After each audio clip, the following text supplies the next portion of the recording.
Good morning, good afternoon, good evening, ladies and gentlemen, wherever you're situated on this great, big, beautiful blue globe floating for the void of Yah's creation. It is the 19th of February, 2026. These are the WTF reports. I'm your host, Dave vonKleist. And, and the hits just keep on coming. Hey, media, do your thing, and guess what? You won't be trusted anymore. All right, here we go. Another day in broadcasting madness. And yes, it's not because I'm crazy. I'm not crazy. No, I'm not stupid. And I don't lie. And I'm here to basically throw a whole bunch of information at you and let you decide what the heck is going on in this crazy world. But before I get started, I want to revisit a verse from a song that I wrote about 20 years ago, because it amazes me how some of these tunes and lyrics apply to what's going on today. Here it is. This is the first cut on the second album. It's called Are We Freer? And this verse seems to apply today more than it did then. Listen to this. Broadcast stations we control, induced complacency the goal. Let people think that they are free. Distractions broadcast on TV. Our influence in Washington make people do what we want done. Eventually, when we are through, they'll do just what we tell them to. Yeah, broadcast stations we control, induced complacency the goal. Let people think that they are free. Distractions broadcast on TV. Yeah, there's tons and tons of distractions being thrown at us right now. And why? Why? Because it's the old, watch my right hand so you don't see what my left hand is doing. And what are those distractions? Well, of course, we've got Nancy Guthrie. That is being thrown at us. And then we've got, there's just so many. And believe it or not, I believe at this point that the release of the Epstein files, the timing of it, leads me to believe that this is a huge distraction. Yes, it's real. Yes, there are real bad things happening. And yes, we need to address these things. And everybody's focused in on that. But we're not seeing the big picture about what's going on with the other hand. Now, just to give you a little bit of a hint, Lindsey Graham was basically making a little speech, and this is just a little piece of it. And I want you to listen carefully to what Lindsey Graham said. Here it is. The wars of the future are being planned here in Israel. Okay, I'm going to stop right there. That's all you need to hear. The wars of the future are being planned here in Israel. Now let that settle in. Now keep in mind that Bibi Netanyahu has been screaming for 30 years. Iran is only a month away from having a nuclear bomb. Iran has got, the capability of intercontinental ballistic missiles. And as a matter of fact, with all this stuff, people are noticing all over the world. They're disgusted with what Israel has been doing, and well, they should be. And Bibi Netanyahu made a speech, and I'm going to share it. He was speaking in Hebrew, and I will read the subtitles of the translation, and here it is. He said,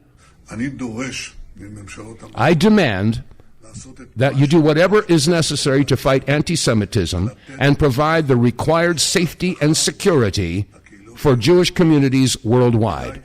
They would be oops, let me try it again. I demand that the Western governments, what's happening here? Doggone it. I hit the wrong button and it went back.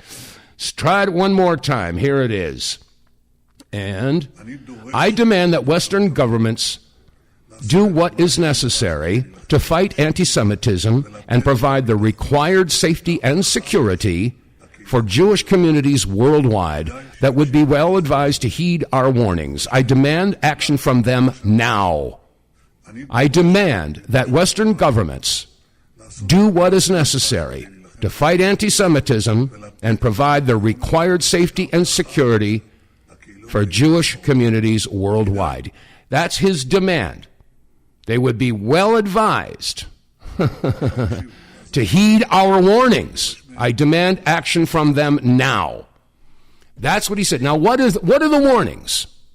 Now, the other thing that Netanyahu said a couple of weeks ago is that he was warning the West that Iran now has the technology. They have missiles now that are intercontinental ballistic atomic weapons. And he even said that, with these missiles, they could hit Boston. They could hit New York. They could hit Washington, D.C., Mar-a-Lago. So he's planting the seed that we should be afraid of Iran's nuclear capabilities. Now, in the meantime, what's been happening over the past week is that the United States has been sending an armada of warships and battleships and aircraft carriers, and they just sent a whole bunch of B-52 bombers over there, lots of jets. I mean, they're setting the stage for an attack on Iran. And George Galloway, as a matter of fact, let me see if I can pull that up. George Galloway has put a huge warning out to the West. And let me see if I can find that. It's scary. It's scary because what's happening now is they're going to create this situation. I mean, let's stop for a second. Ask yourself a question. How many countries has Iran attacked? How many invasions has Iran been engaged in? I think you realize that it's zero at this point. Now, I'm not condoning the Ayatollah, okay? I'm not on his side in this. But I do have to tell you that Iran has, they're going through their turmoil right now, but they haven't attacked anybody. No, they haven't. So why is it now that they want to do this? Well, there's a lot of reasons. Let me see if I can find it. I posted so many different things on my page. I go through X a lot. I also check out, Facebook and Instagram, but most of the stuff that's out there right now is out there on X. And if you haven't checked out, if you go online and go to X and check out my X page, Dave vonKleist, the WTF Reports, you will find that there are, so many posts out there that you might want to follow up with. I can't seem to find the George Galloway one right now. But anyway, point is, though, is that we've got all these distractions, and meanwhile, they're setting the stage for a war in Iraq. Now, why do they want to do that? Well, I think the answer is obvious. Now, here's the problem. What if the United States does attack Iran? And then all of a sudden, we get hit in the United States in one of the cities that Bibi Netanyahu mentioned, Boston, New York, Washington, D.C., Mar-a-Lago, whatever. And what if? I mean, we don't know where those missiles are coming from. What if they're not coming from Iran? What if they're coming from Israel? Now let that settle in. I mean, this is some scary stuff right now. I mean, we are all being snookered. And let me see if I can find that other post. I didn't have time to go through all the stuff. I mean, I found so much stuff. I'm following up with a bunch of different stories. But, I mean, what if these missiles do hit the United States and they're blaming Iran?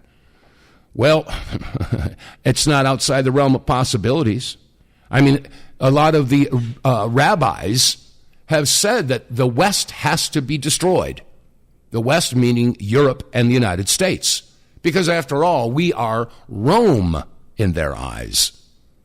And they don't want Rome to survive. And besides, they have to destroy the West before Mashiach can come. See, that's what they believe. And I've said it on this show many times. It doesn't make any difference what you believe. It doesn't make any difference what I believe. What matters is what they believe. And we're in a situation right now where it's up to us, the people that have their eyes open and have their brains screwed on, to start putting these puzzle pieces together and realize the situation that we as Americans, and indeed the entire West, is in. I mean, this has been going on for a long time, folks. But anyway, well, first of all, let me open up the phone lines. We'll take a few phone calls. There's several different issues that we need to talk about. One is that Tucker Carlson was being detained. He had an interview with Mike Huckabee. I can't wait to see that interview. I can't wait. But Anyway, the phone number here is 215-867-8255. And let's see. Let me see. Ryan Mata was posting all kinds of stuff about Tucker's being detained. But you know who else was detained? But not detained in Israel. Detained in Iran. Now, let me back up a little bit. Remember back 5-6 years ago, well, 7-8 years ago, when everybody was going after Trump, and they said it was Russian collusion, Russian interference in our elections, Russia. And when that happened, RT, which is the equivalent of CNN in Russia, stands for Russia Today. That's their big news network. And RT got pulled from the domestic distributors here. DirecTV, Dish Network, Roku, they all dropped RT because they said they were all Russian agents. Now, I've been over this in the past. Now, I happen to know a few of the broadcasters who ended up on RT. Okay, one of which I met back in the late 90s, Governor Jesse Ventura. They claimed that he was a Russian agent. Yeah. Former Green Beret governor. Yeah. He's a Russian agent. Yeah, sure. How about Larry King? Remember Larry King? Now, we're talking about broadcasters and journalists who are being drummed out of domestic media here because they were actually practicing journalism. And let me see, who else? Chris Hedges. He was a Pulitzer Prize-winning writer for the New York Times, and he was trying to practice journalism, and he was drummed out. He ended up with a show on RT. Okay, and let me see. Oh, gosh, there were a couple of others. I'm just not pulling it out of my head right now. Well, Rick Sanchez was one of them. Rick Sanchez was on CNN for many years, and he got thrown out of CNN. RT said, come on over here. The Russians don't have to create lies and propaganda to make the United States look bad. The U.S. is doing a great job all by themselves. But Rick Sanchez was addressing this issue about Tucker Carlson being detained in Israel, and here's what he had to say. Recently, when I was in Tehran covering the story about the conflict between Israel and Iran, vis-a-vis Israel and the United States, I, too, was detained. Security officials took me and my team. Their excuse or reason was we were shooting too close to the airport. That's a security area. They told us to go with them. We went away. We had to go with them, obviously. And they held us for about 2.5 hours, and it was dicey. And it was kind of weird. And look, I wasn't harmed, and neither were any of us. But it's when someone takes your property, when someone's holding you, when someone says you can't leave, you're basically arrested whenever you're in that situation from security officials, and especially when you're in another country. Eventually, the government was able to, make a determination with its security people that there was no reason to detain us, and we were allowed to leave. Still, it was a little disconcerting. I understand the situation. They feel like at any moment they would have been bombed, and they're looking for anybody, including some American guy like me with an American passport covering a story. Even though I'm a journalist, they have their questions. Okay. I don't condone it, and it wasn't nice, but nonetheless, it happened. Here's the question.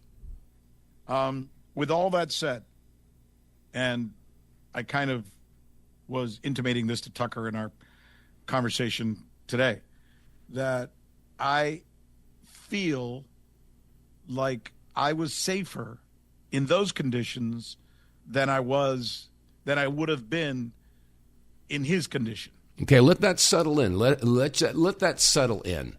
Rick Sanchez felt he was safer in Iran than he believes that Tucker was in Israel.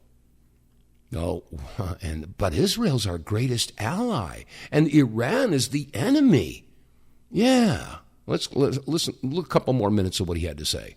I would be more apt to think that if I'm being held by Iranians, I will likely have a positive outcome. Whereas if I'm being held by Israelis, I'm not sure I would have a positive outcome. Vis-a-vis, what I'm saying is Tucker was in a worse situation, I think, than I was. Now, again, let that settle in. Israel's our greatest ally. But, Tucker was over there, though, to have a conversation with Mike Huckabee, yeah, evangelist, Christian Zionist. He's now ambassador to Israel. And, of course, he is the bastion of integrity, isn't he? Well, yeah, I've played these clips, and I'm going to play them again. When you take the Word of God, when you take the Bible and you twist the words of God, you're not exactly a truth teller, are you? Here's Mike Huckabee. This is cut number 1. So for me, and most evangelicals would say the same thing, we're people of the book. It's simple. So if you read in Genesis that God blesses those who bless Israel and curse those who curse Israel, this gets pretty easy. Yeah, but that's not what the Bible says, is it? But so maybe he made a mistake, okay? Well, here's cut 2 of Mike Huckabee. In Genesis 12, those who bless Israel will be blessed. Those who curse Israel will be cursed. Okay.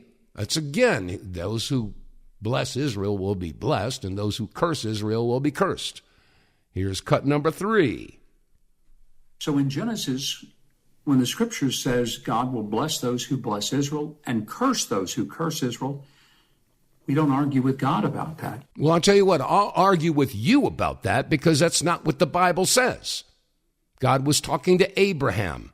I will bless those who bless you, and I will curse those who curse you. So Mike Huckabee, if he made a mistake once, I understand that. If he made a mistake twice, I'd have to say, hey, guy, you got to clean up your act. But if he does it 3 times, that means it's deliberate. He's deliberately twisting the words of God. Let that settle in. Now, he's not the only one. I got a cut in here. I should have pulled it up. I got Ted Cruz when he was being interviewed by Tucker Carlson. Ted Cruz said the same doggone thing.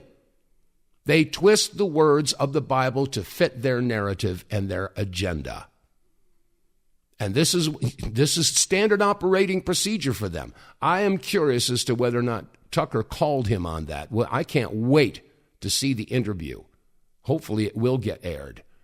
But the bottom line here right now is that, yes, Israel and Bibi Netanyahu has had a wet dream of having a war with Iran for decades. And now it's looking like it's gonna happen. But, a lot of people, they see through this. They don't want this to happen. Okay, John Mearsheimer had the following to say. Neither Iran or the United States want to fight each other. It's the Israelis who have been trying to pull the Iranians and the Americans into a fight. Yep, that's right. And now Jeffrey Sachs said the following. Netanyahu's greatest dream in life is a war between the United States and Iran. Yes. And now retired Colonel Douglas McGregor. Netanyahu will drag him into the abyss. He wants this war in the Middle East come hell or high water. Yes, he does. And it's not in their interest. No, it's not. And now Tucker Carlson. What war? The war with Iran. We don't want to go to war against Iran. I don't think we should be fighting wars on behalf of Israel. Make it clear. And that was Marjorie Taylor Greene. To Netanyahu that he should not be dragging America into war with Iran. And there's Ro Khanna. You go fight Iran. We are American people. It's not our problem. That's right. And that was Owen Schreider. If they start talking to you about fighting a war with Iran, you treat them like an enemy that they are. And that was Dave Smith. We should not go to war in Iran on behalf of Israel. Anna Kasparian. Against the war with Iran. It's not in America's interest, and many Americans will die. Tucker Carlson. And billions will be spent on a war we don't need to fight. And again, Jeffrey Sachs. Everybody wants peace, except Israel. Yes, that's true. And stop to think about it. How many countries has Israel attacked in the past couple decades? You look at the surrounding countries and you have to say all of them. As a matter of fact, since the supposed ceasefire, hundreds and hundreds of Palestinians have been killed. They never ceased fire. No. That's because they're liars. And that's what they do. So, and as a matter of fact, those of us who are speaking up and speaking out, we are now seen as the enemy by the Department of Homeland Security. As a matter of fact, there's a document here. It says here, the people are the enemy. The Department of Homeland Security, Office of Intelligence and Analysis, quote, Fighting Extremism report in March let me see, what was this? In March, with supplementary domestic extremism lexicon, and that was printed in April of 2009, classifies individuals as extremists if they identify or identified past with one or more of the following. Okay? And what are the categories? Military veterans who have fought in foreign wars and are disgruntled about the takeover of the U.S. Okay?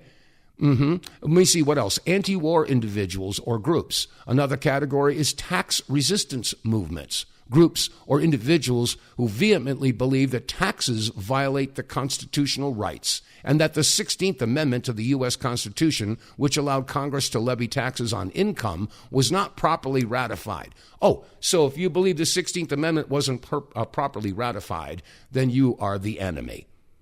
And then there's another category, militia. Members who oppose most federal and state laws, regulations, and authority, particularly firearms laws and regulation. Who else is looked at as the enemy by the Department of Homeland Security?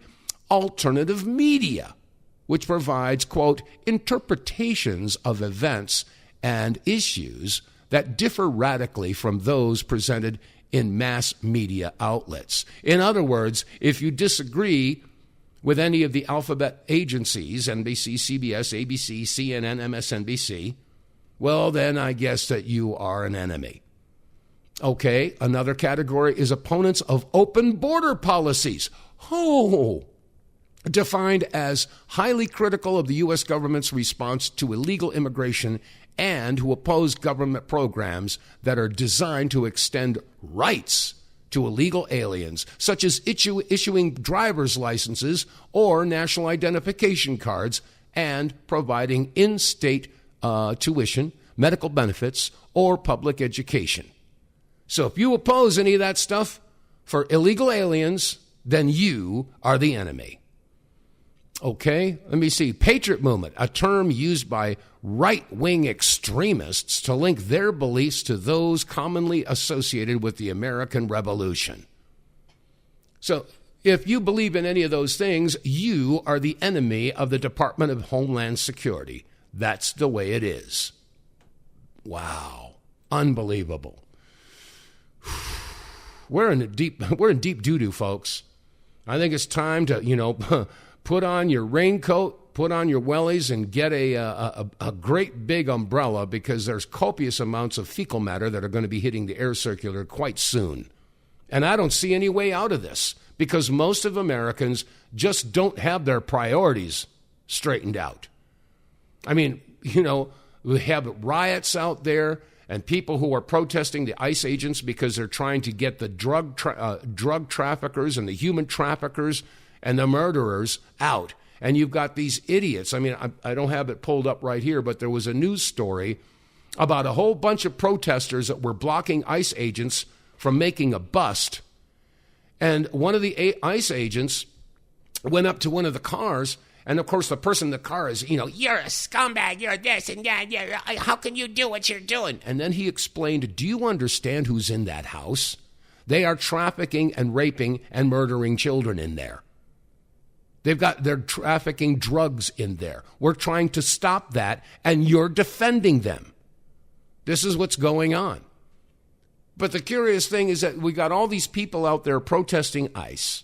And then you remember, of course, the summer of love, BLM and all that. And people were out there, protesting and demonstrating and rioting and burning stuff to the ground. Wait a minute. Why aren't you out there protesting about what we are now learning from the Epstein files? Here's a woman who posted this, and she's asking a very legitimate question. Listen up. Why aren't you guys protesting? Why? Why aren't you mad enough that you're out burning down cities, breaking buildings, causing all the mad destruction that y'all do? You're not mad enough over this? Kids don't matter? Babies being eaten doesn't make you mad enough? But criminals getting deported makes you mad enough. Protecting child predators who are here illegal, that makes you mad enough? But not babies, not children being harmed. That doesn't do it for you. Y'all are vile. Absolutely vile.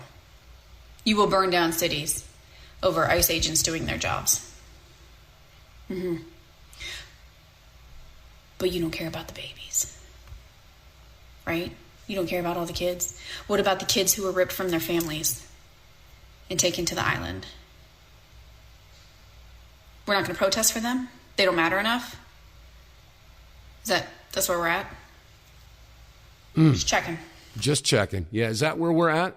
She's right. She's absolutely right. What is it going to take for the American public to rediscover their testicular fortitude? I mean, who was it that said, if not now, when? And if not us, who? How do we wake up the masses? How do we get them to just stop for a minute? Get your priorities straight. Yes, I know the Olympics are on, and that's fun. Yes, I know that the NBA is heating up, and that's fun. Yeah, NCAA, that's fun. I get it. But let's get our priorities straight. We're about to lose our country. And we're about to go to war, which could kick off a third world war. And let me remind you that Iran has a couple of allies. Do you know who those allies are? Russia and China. So if we go into Iran, okay, if we launch hell on earth on Iran, and then all of a sudden we got missiles being planted in the United States, I'm going to have to ask the question, where do those missiles come from? Because I don't think they'll be coming from Iran at this point. They could. I just don't know. But the bottom line is, if we kick that war off, there's no turning back from it. As a matter of fact, I found the statement from George Galloway, and I will play it here. Here it is. I have from the highest placed of sources that Israel and the United States have decided on all-out war on Iran in the next hours, at most in the next days. My source, impeccable, unimpeachable, tells me that they promise shock and awe, going back to the shock and awe that was launched around about this time in 2003, and which led to the cascade of ISIS and Al-Qaeda around the world, and led to the deaths of 1 million people in Iraq, thousands of service personnel of the American, British, and other allied armies. A war which was over quickly, but the end was actually merely the beginning, and a war that rages still.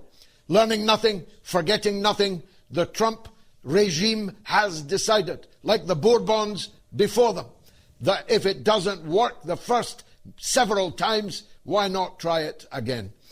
Donald Trump is about to open the gates of hell. And moreover, when the Russian Navy is in the Straits of Hormuz performing naval exercises with the Iranian Navy, this will be a war without end. This will be a war without limits. This will be a war without territorial boundaries. This will be a war that will spread like wildfire right across the region and right across the world. Donald Trump has assembled more than 1/3 of all American armed forces in or heading rapidly towards the Persian Gulf. Okay, I'm going to pause it. 1/3 of our entire military forces have been deployed. Let that sink in.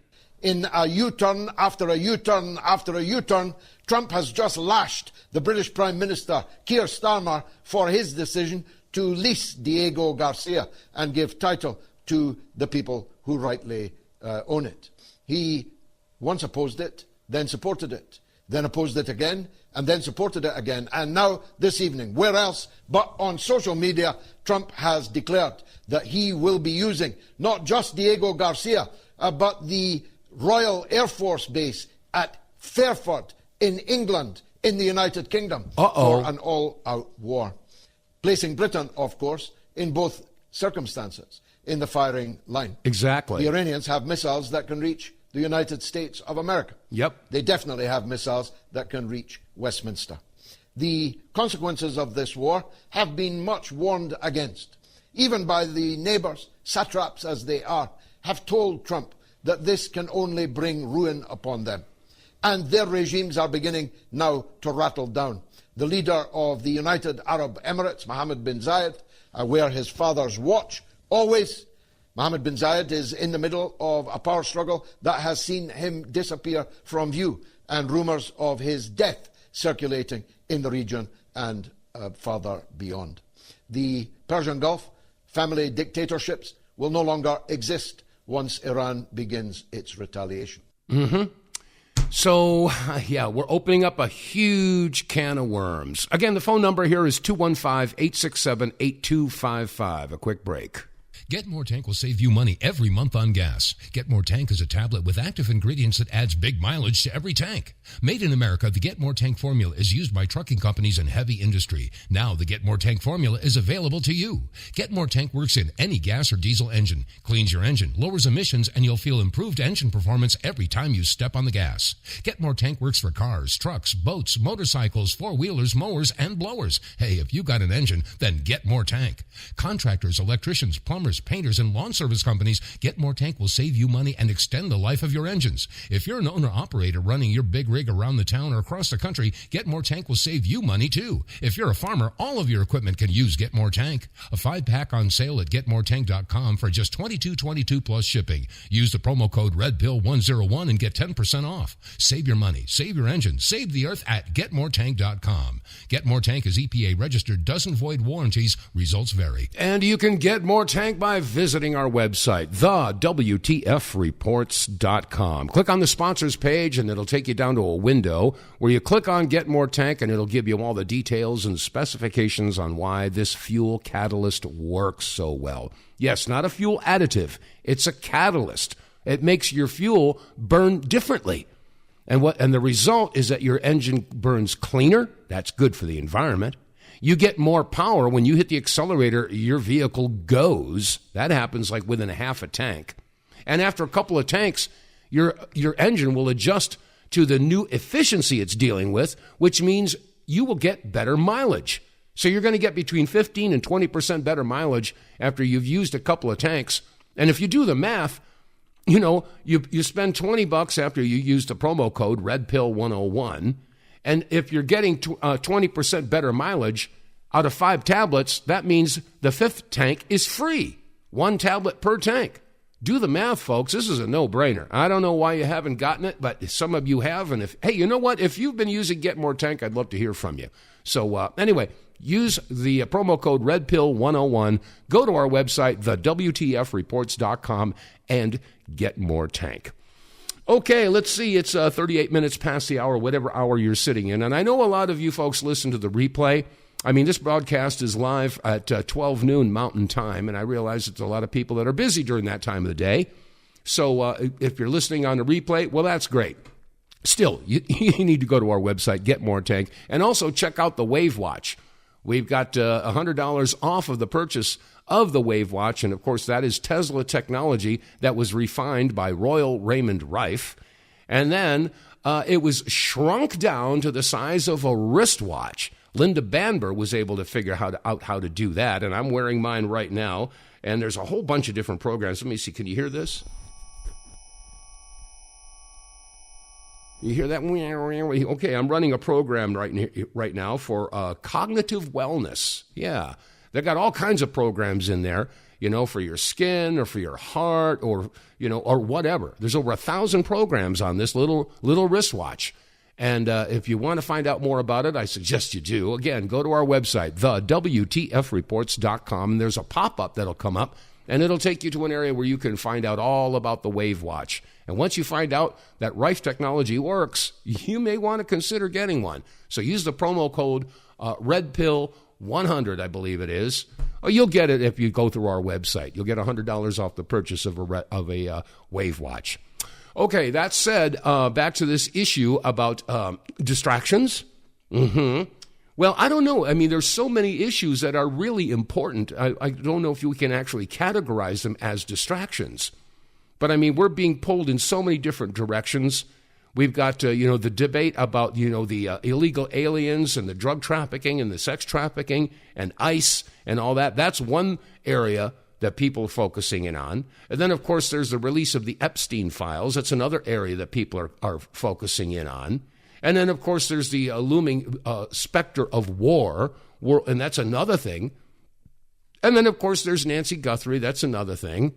And we've got so many different issues to be paying attention to.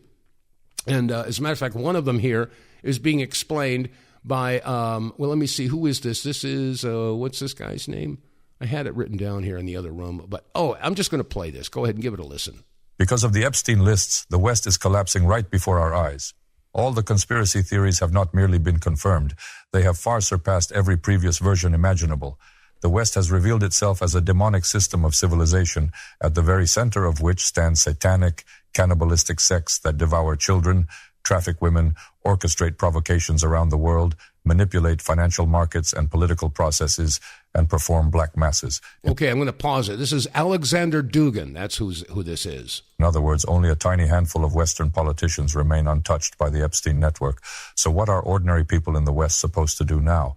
Previously, if they didn't like the Democrats, they'd vote for the Republicans. If the Republicans disappointed them, they'd switch to the Democrats. But now, who are they even supposed to vote for? And what are we to do now when humanity has adopted so many Western practices in education, when we've come to believe in their culture, when we remake their films, when we still rely on their financial instruments? The situation for the world, for history, for humanity itself is truly extraordinary. We are essentially living in a global state of emergency, an Ernstfall. No one any longer has guaranteed sovereignty. Law, rights, agreements, everything has been voided. And with elites tied to Epstein's island, that should come as no surprise. For them, there are no red lines at all. You see, this pedophilic satanic elite can simply decide that Putin is evil, or that the Iranians are evil, or that Xi Jinping is evil, and then launch a nuclear war that destroys humanity.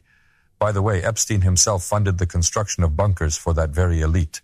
If tensions continue to rise and the collapse truly accelerates, if social processes start slipping out of these elites' control, because people are now waking up to the fact that they are governed by pedophiles and Satanists in every party and every regime, with only rare exceptions. Russia and China have long spoken of the need for a multipolar world. We were ostracized and condemned for it, but now it is clear we were right. The West is the toxic core from which the rest of the world must escape, and a new, non-Western order must be built. In this historic moment, Russia and China have a unique opportunity to become the true beneficiaries of the total collapse of the entire Western system. Absolutely. And the table's being set. And remember, I played that clip yesterday that Vladimir Putin basically made a statement to the West. He said the vampire ball is over. He's been telling everybody, there are satanic, cannibals in the Western government. And now we, as Americans, are finding out that, it's not, we can't play this Democrat-Republican thing, liberals versus conservatives. No. We're finding out that it's all of them. It's all of them on both sides of the aisle. And I know there's some diehard conservatives out there that are going to stand, with Trump. But I'm sorry. We've all been snookered, We were wrong. We were. And so now, there's talk about, okay, what's going to happen in the next presidential election? Is it going to be J.D. Vance, followed by Marco Rubio? Well, there's a lot of people now that are saying, no way.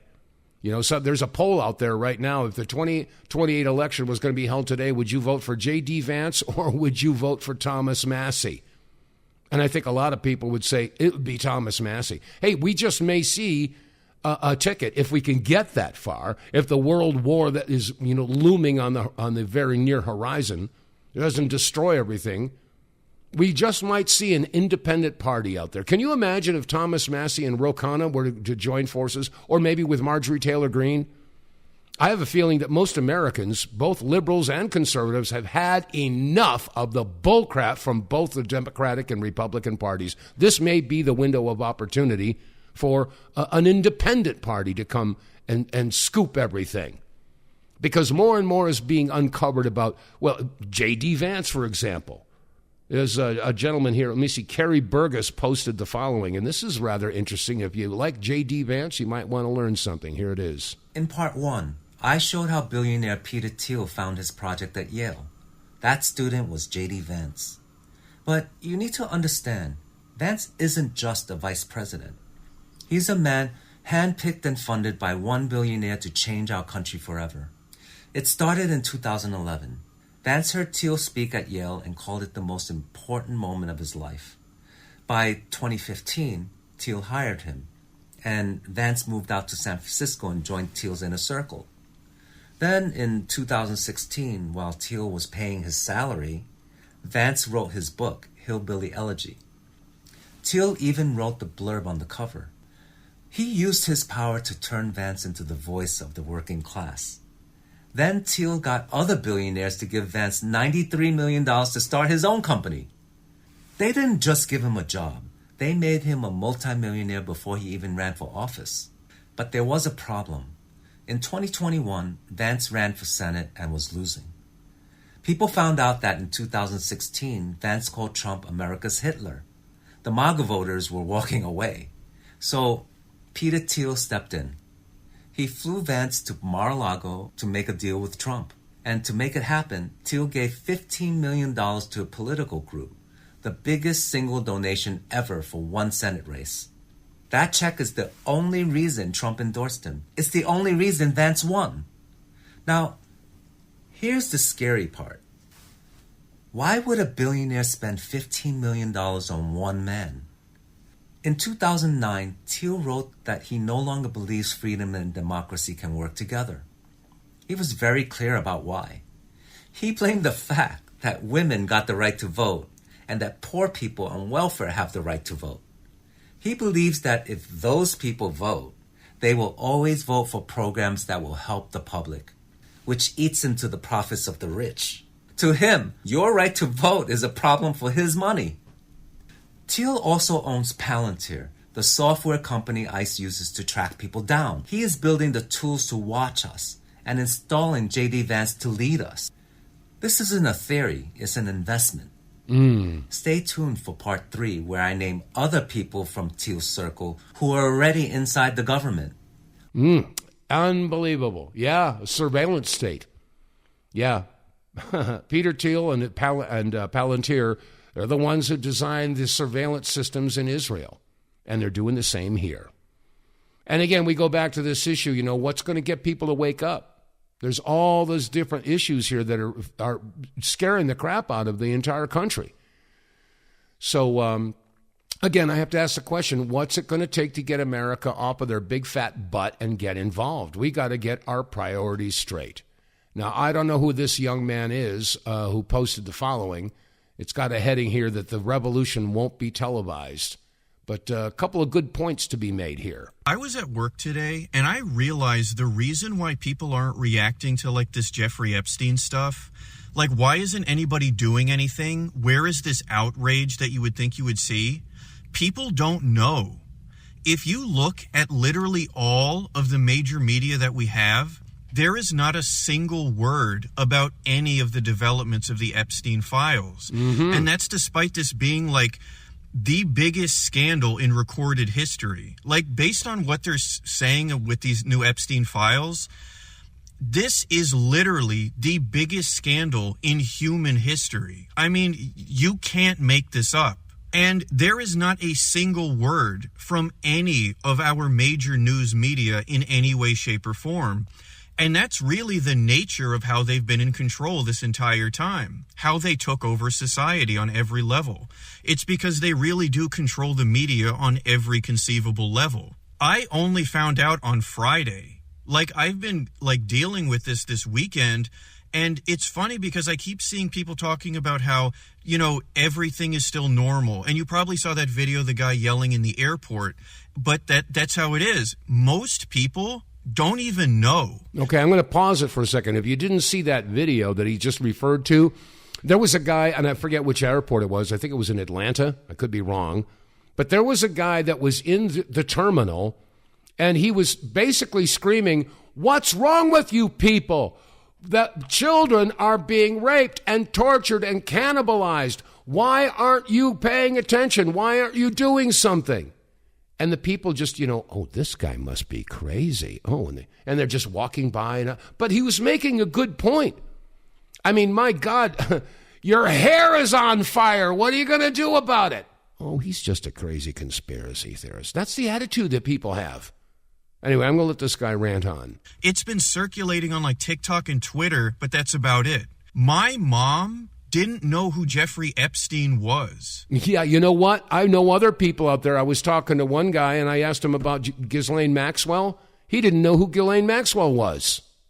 This guy's right. I was trying to tell her this stuff last night, and she assumed that I was making it up. She was like, I don't know what you're watching on that damn phone, but blah, blah, blah. It's like, this is literally the biggest scandal in history. If you are upset and you want to see something done, start talking. Okay? Yes, and that's what I'm doing here. And that's what I do when I'm out in the public. And yes, you remember 10 years ago when Ben Swan broke the story about Pizzagate, and people started talking about that, people looked at you like you were crazy. Oh, that's insane. Where do you come up with this stuff? This is, that's a terrible thing to think of. And now they're finding out that it's true. And for yours truly, on yesterday's program, I played a little clip of when I was introducing Ted Gunderson, and that was back in 2007. I mean, we're talking a couple of decades. When I first found out about this, it was back in 1996. That's 30 years ago.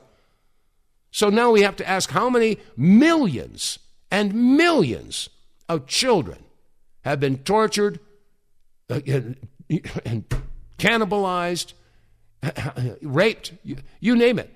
How many millions and millions and millions of children have gone through this because we turned our backs all those years ago? Keep talking. Yes. Keep spreading the word. Doesn't matter who you talk to. Talk to your friends and family and your coworkers and everything else. Post videos. Doesn't matter. People need to know about this shit. I will never be able to unhear the cream cheese thing. Oh, God. I did not need to hear that shit. If you're really saying that this has apparently been the basis of our civilization the entire time, I would like change too. I would like to do something about it too. Whatever little platform I would have, I'm trying to spread the word too. Mm-hmm. And whatever platform I got, I'm doing it again too. Now, another video, by the way, has surfaced from one of the workers at the docks in San Diego where all the containers are being unloaded from the ships. And this is why many dock workers, they can't sleep at night, and they're quitting because when they're working around these containers, this is what they hear.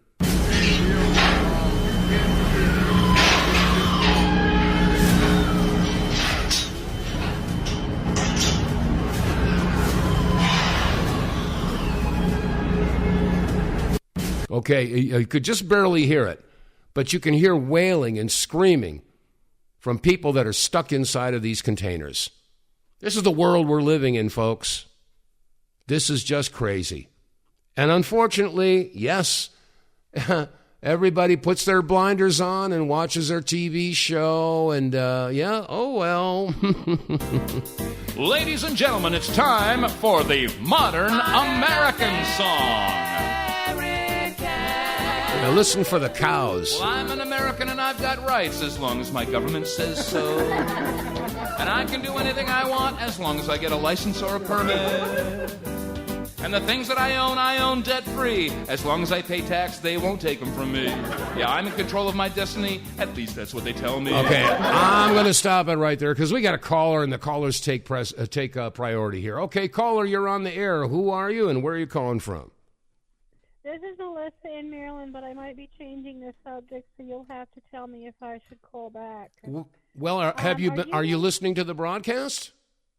No. Oh, you're just calling blind. Okay. Well, there's only a couple of minutes left, so why don't you throw it on the table? We'll see what we can do with it. What do you got? Okay. Are you willing to discuss the Texas currency? The what? The Texas currency. Oh, well, that's a new can of worms. Yeah, I've heard that Texas and there's another state now that is going back to a gold standard. Yeah. So what's the other state? think it was Nevada. I'm not quite sure. There's been a couple states talking about it, but I know that Texas has gone ahead with that. What have you got? Try to make it quick. We've only got like 2 minutes. No, I'm just trying to find out whether or not, what kind of, do you care to speculate what kind of impact that's going to have? Because that's very good news. Well, yeah, it is. It is. And I think it's inevitable. We're going to have to go to some sort of a system that has real value to it. But, and I've said this numerous times through the years, that whenever a country is facing an economic collapse, the solution is always, in every case, to go to war. But in the situation we've got right now, we have a global economy, and the global economy is crashing. So the obvious assumption that I have is that we're going to end up in a global war, and the table's being set as we speak. Well, I just wonder whether or not it will get to the point where you're able to use Texas currency in other states, because it will be no big deal to go to Texas to redeem them or turn them in. I don't know. I haven't seen the new Texas currency, and there has been some talk about the U.S. going to a rainbow currency. I don't know if that's going to. And then there's, of course, people talk about Nasara Jasara. I don't know. That may be a red herring. I don't know. There's so much subterfuge and propaganda being thrown out there that most of us don't know what to believe anymore. Yours truly included. Okay. Well, keep up the good work, and I can save the other question. It's difficult for me to find time to call you while you're available, but and also I'll just go ahead and throw this in for 30 seconds. In New York, at least, payphones are making a comeback, so maybe they'll make a comeback in other states too. Well, the question is, how are those payments going to be made? Are they going to be made with coins? No, I said payphones. Payphones, yeah. Okay, so what do you use, a credit card or something? Are making a comeback in New York, is what I said. Mm-hmm. And so what, you use your credit card or debit card? I'd like to see that happen. Well, I'm not sure, what's going on with that, but maybe I would like to see that happen in other states. And so, it's secondary how the call is going to be paid for, but I'm it's to be continued, but I wonder what this grand scheme was 30 years ago to make sure that we all had cell phones in our pockets. I know, good question. Well, I'll tell you what, Melissa, in the future, if it's at all possible, if you're going to call in on the show, it would be really great if you would be listening to what we're talking about. Because, I mean, that's a big help. No, I'm serious. Because you do this all the time. You call in blind and you come up with a completely different topic and a completely different question, So please give a listen. Listen live, and that might prompt you to have a question that might relate to what we're talking about. So anyway, thank you so much. We're flat out of time. Okay, thank you, Melissa. Good work. Thank you. God bless. Bye-bye. Bless her heart. I appreciate that. Anyway, So anyway, I apologize for being somewhat of a shotgun blast of information. There's so many different things to be addressing in the news, and they're all important. Yes, it's important that we expose what's been going on with the Epstein files and Rape Island, and also, of course, there's the impending war. I mean, there's just so much to pay attention to. But the important point is that we all pay attention. All right. Well, gosh, that hour goes by quickly. I hope you enjoy the broadcast. And if you do, if you're listening on BitChute or Rumble or YouTube or Facebook, please remember to click like, share, subscribe, and above all else, use word of mouth. Spread the word. We got to get this information out there. Got to get Americans off of dead center and start paying attention and getting involved. All right, that said, I thank you for your listenership, and please visit our website, TheWTFReports.com, and do some business with our advertisers. Help us keep the lights on. Hey, maybe buy a baseball cap or a T-shirt or a coffee mug. That always helps. All right, that said, it's going to wrap it up for the Thursday edition of the WTF Reports. I'm Dave vonKleist, and I thank you from the bottom of my heart. So you all take care, stay safe, stay free, and I'll see you tomorrow.